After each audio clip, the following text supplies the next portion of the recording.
Prenez place. Et avant la lecture du texte pour ce jour de Pâques, je vous invite à la prière. Ô notre Dieu, tu es un Dieu étonnant, tu n'es jamais là où nous te cherchons. Nous t'attendons comme un roi puissant, et puis voici que tu viens comme le plus humble des hommes. Nous pensons pouvoir t'enfermer dans nos savoirs, dans nos croyances ou dans nos doutes.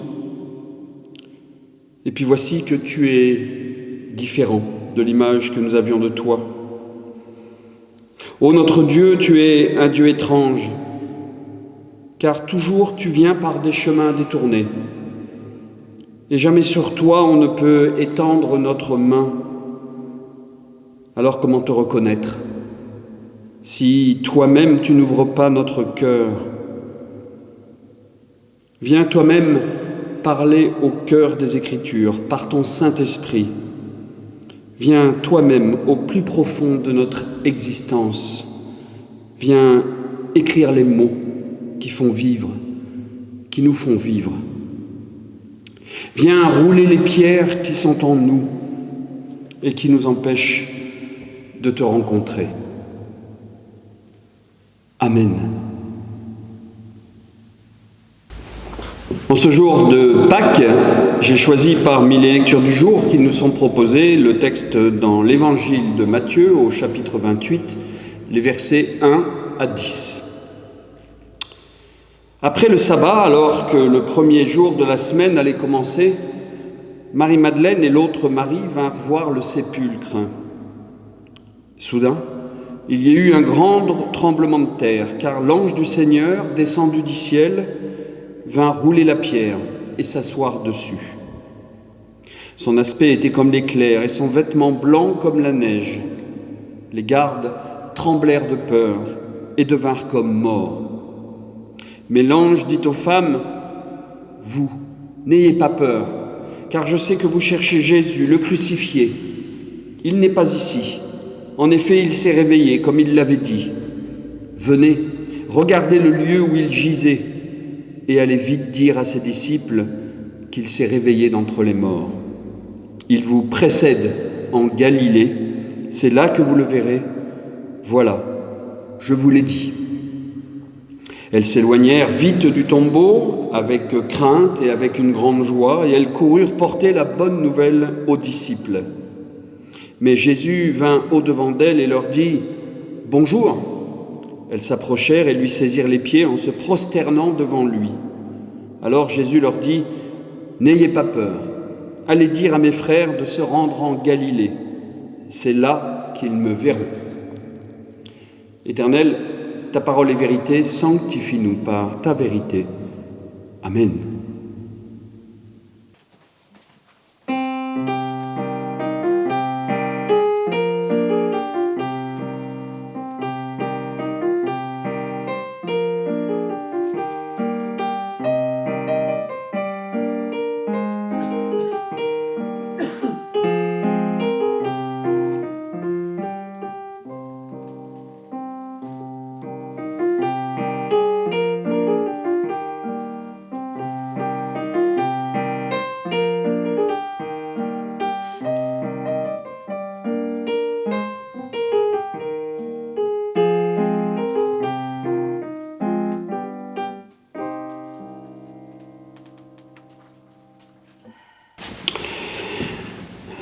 Chers amis, à la première lecture de ce texte de l'évangile de Matthieu, nous pourrions simplement dire que ce passage fait partie des 4 récits de la résurrection de Jésus, mais que finalement il dit la même chose que les 3 autres récits de nos évangiles, peut-être d'une façon un peu différente, mais rien de plus que les autres.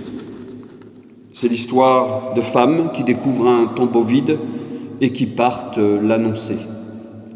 Pourtant, à y regarder de plus près, ce texte de la résurrection dans l'évangile de Matthieu a une force particulière. Il crée une ambiance et une émotion particulière, et déjà parce qu'il n'y a pas de description des femmes qui rentrent dans le tombeau, contrairement à l'évangile de Marc et à l'évangile de Luc, où elles y rentrent pour découvrir le tombeau vide. Dans l'évangile de Jean, elles n'entrent pas non plus dans le tombeau, mais elles regardent et voient à l'intérieur des anges. Dans notre récit, rien, pas même un regard à l'intérieur, même si les anges les y invitent. Et puis, avez-vous aussi remarqué que les seules personnes qui parlent sont les anges et Jésus? Les femmes ne disent pas un mot, pas un. Dans ce récit, il y a aussi ce fracas ahurissant du tremblement de terre. On imagine le bruit de la pierre qui roule, on entend les voix des anges et de Jésus, et le mélange de peur et de joie des femmes qui ont vu, ou plutôt qui n'ont rien vu. Et surtout, il y a cette image des femmes qui ont entendu une parole de Jésus et qui partent dans la joie porter cette nouvelle aux disciples. Dans ce texte, je crois que c'est la puissance de la parole des anges et de Jésus qui s'exprime contre le silence des femmes. C'est frappant. Matthieu a choisi de faire ici un véritable récit spirituel de la résurrection en mettant en opposition, on dirait peut-être en tension, la place de la parole, la place du silence et la place du regard. Oui, parce que quand on entend le mot résurrection, immédiatement, c'est notre regard qui est interrogé en premier. On veut voir pour y croire. Pour comprendre la résurrection, on veut des preuves. Et c'est pour cela que les autres récits de résurrection font entrer dans le tombeau, pour voir. Rappelons aussi que la résurrection est le cœur même du christianisme. Quelle que soit la théologie à laquelle nous nous réclamons d'ailleurs, cela va des personnes qui pensent que la résurrection est une simple vue de l'esprit, jusqu'aux personnes qui pensent que la résurrection est une véritable remise en vie, une réanimation complète du corps de Jésus. Mais la résurrection est le thème central de la prédication pour tous les chrétiens, quelle que soit l'appartenance à un courant ou à un autre. Si le Christ ne s'est pas réveillé, alors notre prédication est inutile et votre foi aussi est inutile. Si le Christ ne s'est pas réveillé, votre foi est futile, dit Paul dans sa première lettre aux Corinthiens. La résurrection est et doit rester au cœur de notre prédication, au cœur de l'annonce de la bonne nouvelle pour nos vies. Mais nous voilà en ce matin de Pâques. Il est donc légitime de se demander ce que signifie la résurrection dans les évangiles, surtout si nous voulons nous l'approprier pour nos vies aujourd'hui.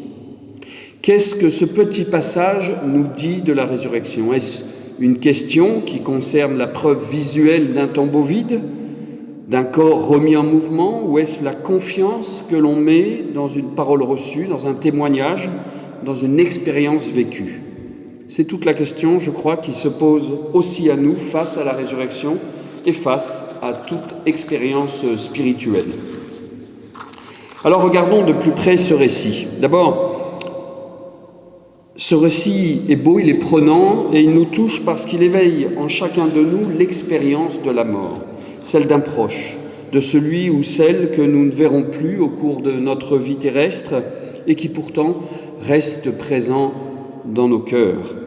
Ce texte résonne en nous avec notre propre expérience de la mort, que nous soyons accompagnants d'une personne arrivée au terme de sa vie ou que nous soyons nous-mêmes endeuillés.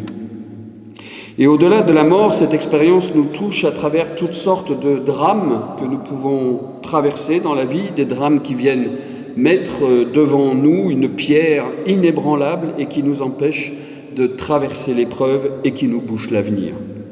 Des drames qui ont pu nous faire tomber dans les abîmes de la mort psychologique, de la mort spirituelle, voire de la mort physique. Pour éclairer le sens de cette résurrection et nous aider à ce qu'elle devienne une bonne nouvelle joyeuse pour nous aussi, comme elle l'a été pour ces femmes, j'aimerais ce matin relire ce texte à travers 3 détails en nous appuyant notamment sur les textes du Premier Testament. Le premier détail, c'est ce tremblement de terre. Alors de quoi s'agit-il ? Dans le Premier Testament, le tremblement de terre, c'est bien plus qu'un événement sismique ou géologique. Il y a plusieurs descriptions de tremblements de terre dans la Bible, mais il y en a un qui est peut-être le plus emblématique de tous, c'est dans le livre de l'Exode. Et je vous cite ce passage. « Le mont Sinaï était tout en fumée parce que le Seigneur était descendu dans le feu. Sa fumée montait comme celle d'un fourneau et toute la montagne se mit à trembler avec violence. » Dans l'Ancien Testament, le tremblement de terre est toujours une façon de décrire la manifestation de Dieu dans la vie du peuple hébreu. L'image du tremblement de terre représente le pouvoir, la force et la violence de transformation de Dieu sur la création. Et c'est ce qu'il se passe dans ce texte pour ces femmes qui arrivent au tombeau. Ces femmes ne faisaient que respecter la tradition d'aller se recueillir au tombeau. Les autres textes précisent qu'elles apportaient des aromates pour embaumer le corps. Ces femmes sont dans le rituel. On a toujours fait comme ça, alors on continue de faire comme ça, mais ça ne se passe pas comme prévu. Dieu vient renverser le cours des choses et s'immisce dans leur vie à ce moment-là en venant rompre une habitude ou un rite. Et nous pouvons déjà voir ici une bonne nouvelle pour nos vies aujourd'hui. Quand nous traversons des épreuves, quelles qu'elles soient, quand Dieu entre en action, eh bien c'est un séisme. Cela peut être bouleversant, c'est renversant. Plus rien ne tient debout parce que toute notre compréhension de la situation devient confuse. On perd en quelque sorte nos repères spatio-temporels. Eh bien c'est l'image de Paul d'ailleurs qui tombe à terre au moment de sa rencontre avec le Christ sur le chemin de Damas.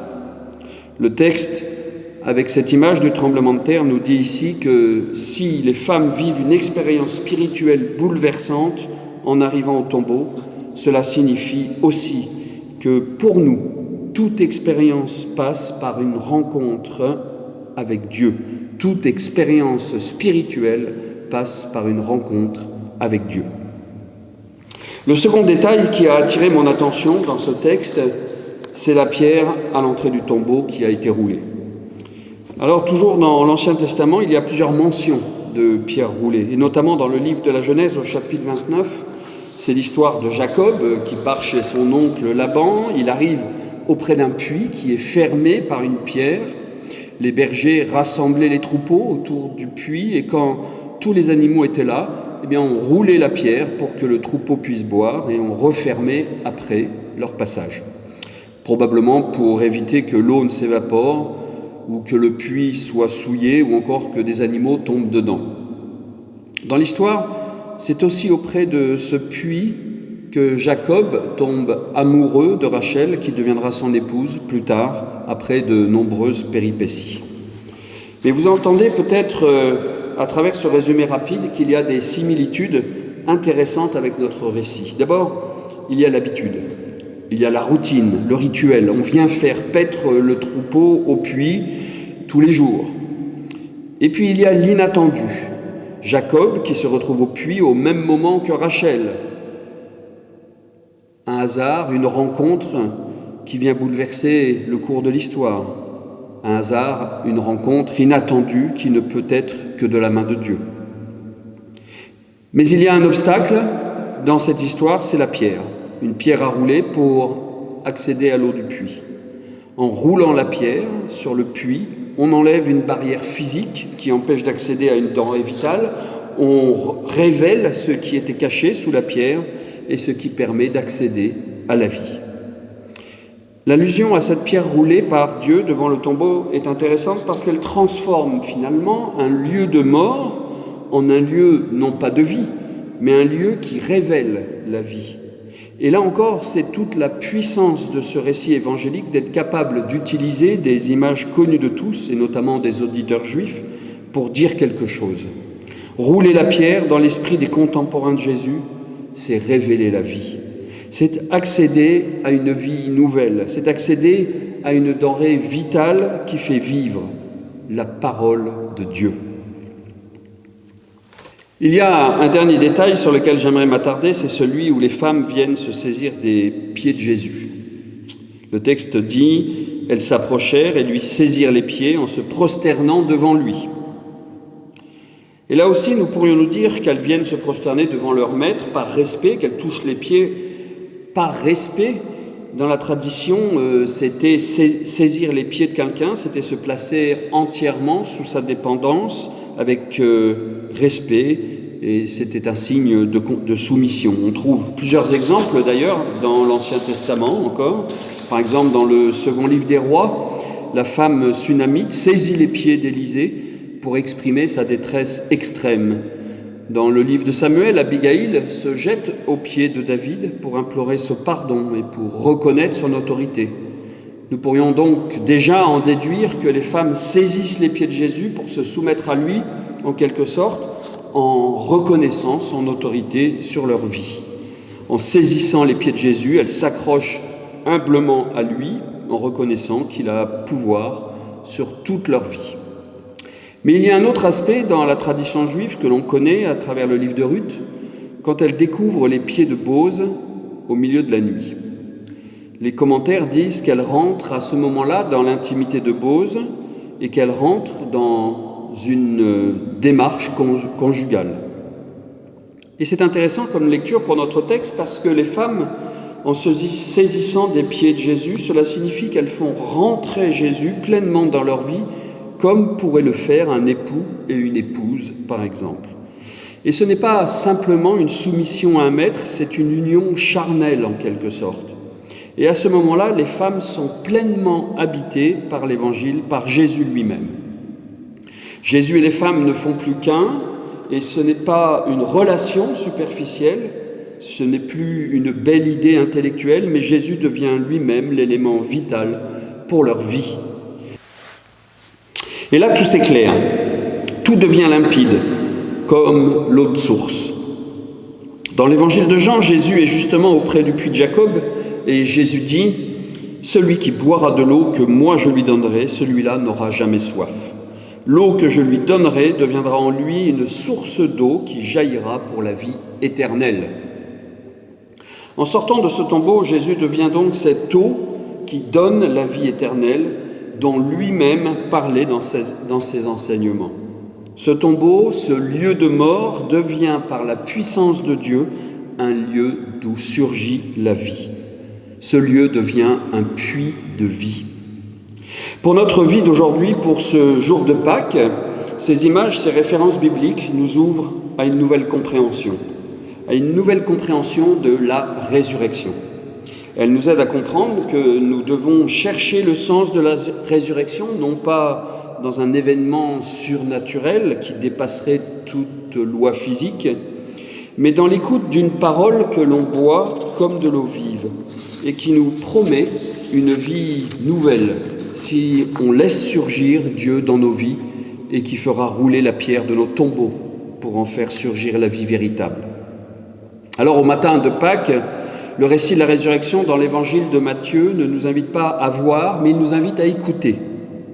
Les femmes n'entrent pas dans le tombeau, elles ne constatent rien par elles-mêmes, elles reçoivent une parole et elles font confiance. Et c'est cette parole, fragile et pourtant puissante, qui les met en route. « Allez dire à mes frères de se rendre en Galilée », dit Jésus.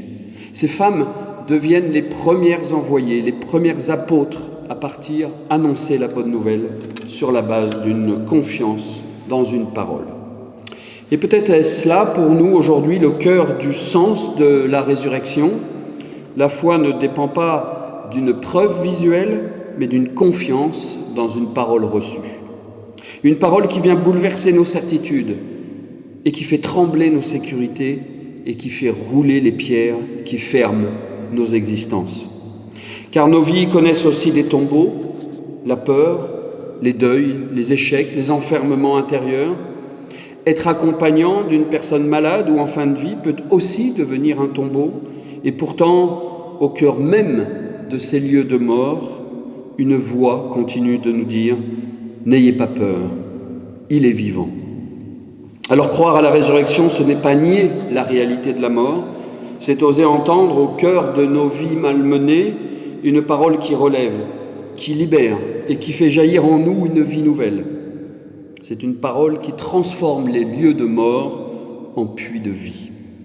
En ce matin de Pâques, que cette parole devienne pour chacun de nous une source vivante, une source d'eau vive. Le Christ est ressuscité, il est vraiment ressuscité. Amen.